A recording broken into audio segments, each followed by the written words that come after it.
Let's make a distinction between well, between traumatic stress and normal stress. So normal stress, everyone experiences normal stress, daily lives.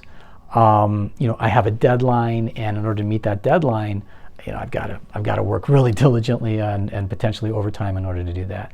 I've got a health situation in my family. In order to address that, I've got to really kind of muster a lot of emotional strength, et cetera, et cetera. These are the normal daily stressors that almost everyone sort of encounters. Once we start ramping that up, you mentioned car accidents. Well, now I'm experiencing a bit of a shock to the system, and it could really undermine my functioning for a period of time. However, after a certain period of recovery, generally I can return to normal levels of functioning for lots of different reasons, not the least of which is that I'm not experiencing car accidents time and time and time again. I've got a one-time shot. I've got social support.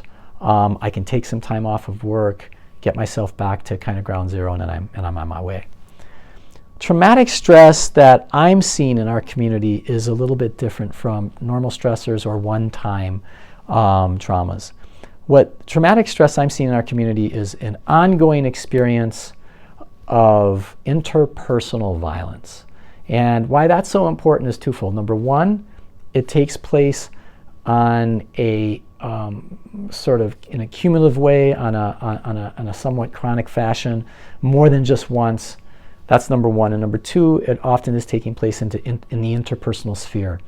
Interpersonal experiences of adversity and trauma tend to be more consequential than impersonal experiences of adversity and trauma for some obvious reasons. If I've encountered violence in the social sphere, in the interpersonal sphere, all of a sudden now that's going to affect my perception of other people. It's going to affect my ability to interact with other people in an open and warm and fruitful way, rewarding way.